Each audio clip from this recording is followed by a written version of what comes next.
நீங்க இன்வெஸ்ட்மெண்ட் பண்றதுக்கு முன்னாடி இந்த 4 ஸ்ட்ராட்டஜியை ஃபாலோ பண்ணீங்கன்னா நீங்க ஒரு சக்சஸ்ஃபுல் இன்வெஸ்டரா வருவீங்க. நீங்க ரொம்ப நாளா கஷ்டப்பட்டு சம்பாதிச்ச பணத்தை கண்டிப்பா சேவிங்ஸ் பண்ணி வச்சு அதை வேற எதுலயாவது இன்வெஸ்ட்மெண்ட் பண்ணணும்னு நினைப்பீங்க. இப்போ நீங்க இன்வெஸ்ட்மெண்ட் பண்ணணும்னு காத்துட்டு இருந்தீங்கன்னா உங்களுக்காக தான் இந்த வீடியோ.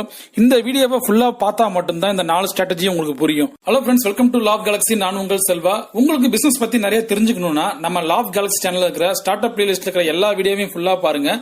மறக்காம நம்ம லா ஆஃப் கேலக்ஸி சேனலுக்கு சப்ஸ்கிரைப் பண்ணிடுங்க. நம்ம ஃபர்ஸ்ட் பார்க்க போற strategy focus on this 4 asset. இந்த உலகத்திலேயே மிகப்பெரிய பணக்காரங்க எல்லாமே எப்படி பணக்காரங்க ஆனாங்கன்னா இந்த 4 அசெட்லயும் இன்வெஸ்ட்மெண்ட் பண்ணதால தான். ஃபர்ஸ்ட் அசெட் பிசினஸ், ரெண்டாவது அசெட் ரியல் எஸ்டேட், மூணாவது asset stocks, bond, mutual fund, நாலாவது அசெட் கமாடிட்டிஸ். இதுல கமாடிட்டிஸ்னா ஆயில், கோல்டு, சில்வர், காப்பர் இது மாதிரியான விஷயத்துல இன்வெஸ்ட்மெண்ட் பண்றதுக்கு பேர் தான் கமாடிட்டிஸ். நீங்க வேணா பாருங்க, இந்த உலகத்துல இருக்க மிகப்பெரிய பணக்காரங்க எல்லாமே இந்த 4 அசெட்ல இன்வெஸ்ட்மெண்ட் பண்றாங்களா தான் இருப்பாங்க. சக்சஸ்ஃபுல் பீப்புள் கொடுத்த இந்த ப்ளூ பிரிண்ட்டை நீங்க ஃபாலோ பண்ணா ஈஸியா சக்சஸ்ஃபுல் ஆகலாம். நான் திரும்பவும் சொல்றது, மத்தவங்க சொன்னாங்கன்னு எதுலயுமே இன்வெஸ்ட்மெண்ட் பண்ணாதீங்க. சக்சஸ்ஃபுல் இன்வெஸ்டரா ஃபாலோ பண்ணுங்க, அவங்க கிட்ட இருந்து லேர்ன் பண்ணுங்க.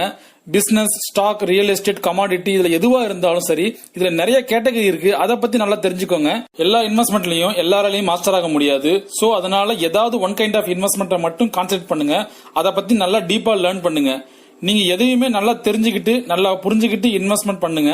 இன்வெஸ்ட்மெண்ட்ல உங்களுக்கு ஒரு விஷயம் தெரியலனாவோ புரியலனாவோ தயவு செஞ்சு இன்வெஸ்ட்மெண்ட் பண்ணாதீங்க.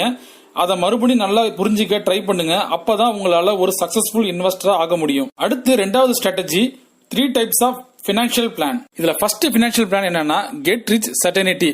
நம்ம பண்ற இன்வெஸ்ட்மெண்ட் கரெக்ட், இதுல நமக்கு கண்டிப்பா லாபம் வருங்கிறதுக்கு பேரு தான் கெட் ரிச் சர்டனிட்டி. ஒருவேளை இதுல நமக்கு நல்ல லாபம் வர்றதுக்கு 25 இருந்து 30 வருஷம் கூட ஆகலாம். ஆனா நமக்கு இதுல கண்டிப்பா லாபத்தை கொடுக்குங்கிற கேரண்டி இருக்கும். இப்போ 20 இருந்து 25 வயசுக்குள்ள இருக்கிறவங்க இந்த மாதிரியான இன்வெஸ்ட்மெண்ட்டை ட்ரை பண்ணும்போது அவங்களுக்கு ஃபியூச்சர்ல மிகப்பெரிய லாபம் கிடைக்கும்.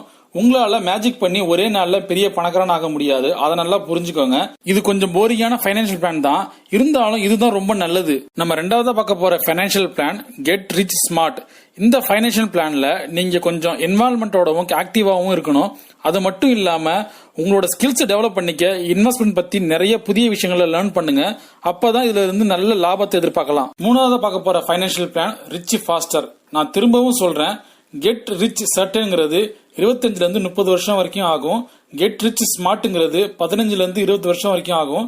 கெட் ரிச் ஃபாஸ்ட்ங்கிறது 7 இருந்து 10 வருஷம் வரைக்கும் ஆகும். எனக்கு ஃபர்ஸ்ட் அண்ட் செகண்ட் பிளான் வேணாம், third plan get rich fast தான் வேணும்னு சொன்னீங்கன்னா அது அவ்வளவு ஈஸி இல்ல. ஏன்னா அதுக்கு டிஃபரெண்ட் ஸ்கில் செட் வேணும். அது மட்டும் இல்லாம சில நேரத்துல அது ரிஸ்காவும் இருக்கும். அதனால ஃபர்ஸ்ட் பிளானை ட்ரை பண்ணுங்க, அதுக்கப்புறம் செகண்ட் பிளானை ட்ரை பண்ணுங்க, அதுக்கப்புறம் தேர்ட் பிளானை ட்ரை பண்ணுங்க. இப்படி ஸ்டெப் பை ஸ்டெப்பா போங்க. அப்பதான் நீங்க ஒரு இன்வெஸ்டரா ஜெயிப்பீங்க. அடுத்து மூணாவதா பார்க்க போற strategy find strength and weakness. இந்த ஸ்ட்ராட்டஜியை பொறுத்த வரைக்கும் உலகத்துல எல்லாம் தெரிஞ்சவங்கன்னு யாருமே கிடையாது. அதனால இன்வெஸ்ட்மெண்ட் பொறுத்த வரைக்கும் உங்களோட ஸ்ட்ரெங்த் அண்ட் வீக்னஸ் உங்களுக்கு நல்லா தெரிஞ்சிருக்கணும். அப்படி தெரிஞ்சிருந்தா தான் இன்வெஸ்ட்மெண்ட்ங்கிற கேமை உங்களால நல்லா விளையாட முடியும். சோ இன்வெஸ்ட்மெண்ட்ல உங்களோட ஸ்ட்ரெங்த் எது, வீக்னஸ் எதுன்னு ஃபைண்ட் அவுட் பண்ணுங்க.